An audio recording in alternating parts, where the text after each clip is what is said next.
Saudi আরব থেকে ফিরেছে ৮ মাস বয়সী তাশরিফের বাবা। তবে নিথর নিষ্পলক আগুন যাকে কেড়ে নিয়েছে অনেক দূরে।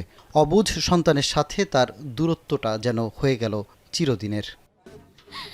পরিবারের একমাত্র উপার্জনক্ষম মানুষটিকে হারিয়ে দিশেহারা তাশরিফের মা। ছোট সন্তানের ভবিষ্যতের কথা বলতে গিয়ে কান্নায় ভেঙে পড়েন তিনি। চলতেই পারবো না, আমরা চলতেই পারবো না উনি যদি আমাদের সাহায্য না করেন।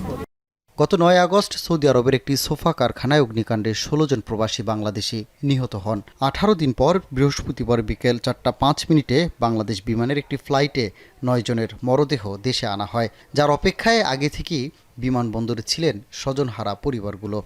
নিহত পরিবারের দ্বারাই সহযোগিতা করে আর্থিকভাবে অনেক ঋণগ্রস্ত আছে, এখনও ৪-৫ লাখ টাকায় ঋণগ্রস্ত আছে, তাহলে তাদের জন্য একটু ভালো হয়।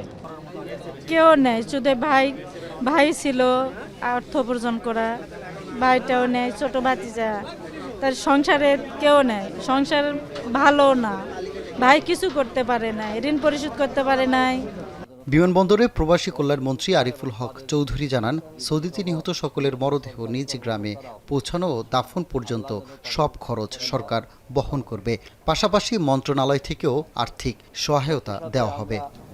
শুধু এই আর্থিক সহযোগিতা নয়, আমরা আমাদের মন্ত্রণালয়ের পক্ষ থেকেও আমরা তাদের পরিবারকে কিভাবে আরও সহযোগিতা করা যায় সে বিষয়েও আমরা চিন্তা ভাবনা করছি। সৌদিতে আগুনে নিহত ১৬ জনের মধ্যে ৯ জনের মরদেহ শনাক্ত হলেও বাকিদের পরিচয় নিশ্চিত করা যায়নি। পরিবারের সাথে ডিএনএ পরীক্ষার মাধ্যমে তাদের পরিচয় নিশ্চিত করে পর্যায়ক্রমে দেশে আনা হবে বলে জানান পররাষ্ট্র প্রতিমন্ত্রী শামা ওবায়েদ। আরও ৭ জনের ডেড বডি এখনো আনা বাকি আছে, তাদের শনাক্ত চলছে। যেহেতু একটি আগুন লেগেছিল এবং অত্যন্ত দুরবস্থায় হয়ে গিয়েছিল আমাদের যারা ওখানে কর্মরত ছিলেন ভাইরা, তো তাদের একটা শনাক্ত করার জন্য একটা ডিএনএ টেস্ট করতে হবে। দেশে ফেরা ৯ জনের মধ্যে ৮ জনই নওগাঁর বাসিন্দা। এর মধ্যে কেবল আত্রাই উপজেলারই ছিলেন ৭ জন প্রবাসী। সানিম মৃধা, এখন, ঢাকা।